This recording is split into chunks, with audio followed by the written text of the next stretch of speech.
ايوه يا راجل، يلا بينا بقى. انا احب الكره الهجوميه واللعيبه الحريفه والكلام الجميل ده. بيقول لك بقى اغلى لعيبه في مركز الاتاكينج ميدفيلدر، اللي هو البلاي ميكر، اللعيب رقم 10 صناع اللعب في تاريخ كره القدم. اغلى انتقالات للعيبه في المركز ده، فنقول بسم الله الرحمن الرحيم. والله شفت برازيل فاقول كاكا. كاكا رقم 7، مش هو رقم 1. طب نقول بيلينجهام برضو معانا، واخد لي بالك انت. على كيفن دي بروين الكي دي بي. حلو. وهات جيمس رودريجيز، واخد لي بالك انت برضو، رقم 5. والله عندنا فرنسيين، فهل يخفى القمر؟ طبعا زين الدين زيدان اكيد. اكيد موجود رقم 3. طيب، في انجليزي كمان. فوالله هل بالمر يصنف لعيب رقم 10؟ ما اتوقعش. بالظبط، بالمر مش موجود. طب في برتغالي، فنجرب برونو فرنانديز. هو رقم 8 بالفعل، اكيد لما راح من لشبونه لليونايتد مش محتاجه كلام. معانا انجليزي تاني، فوالله ممكن نقول مين. ممكن نقول مين. الولا ميسون ماونت ما يبقاش معانا في الليسته؟ والله موجود رقم 9. والله ميسون ماونت موجود. كلام جميل قوي، اكيد لما راح من تشيلسي لليونايتد برضه. طب معانا اتنين فرنسيين كمان وواحد برازيليريو سامبا.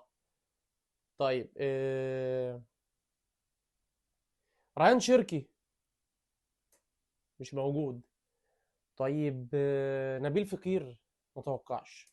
مش موجود طبعا. والله ممكن اقول انكونكو.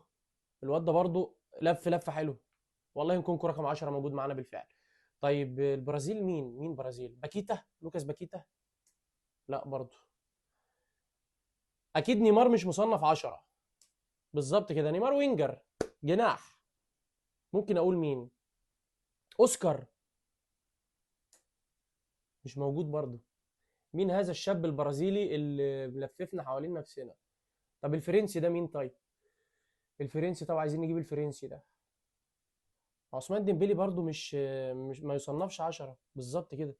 لا البرازيلي ده سهل، ده اول واحد، ده اغلى صفقه في تاريخ اللعيبه الهجوميين. مسقط شكلي حد مهم انا. شكلي مسقط حد مهم. شكلي مسقط حد مهم وهتشلوح في الكومنتات. ده برازيلي وفرنسي، يعني مفيش اشهر من كده. مين طيب يا اخوانا؟ مين اخوان الفينا بتاع الزمالك؟ والله الواد ده يا لهوي عليه، يا لهوي خد قلبي. مين طيب؟ مين. مين الفرنسي طيب الذكر اللي معانا ده؟ مش عارف يا جماعه، خلاص انا عطلت للاسف الشديد. فالمطلوب بقى منك في الكومنتات تحاول تفتكر كده معانا، وتقول لنا مين هم اللعيبه اصحاب المراكز الاول والسادس في الليسته بتاعتنا.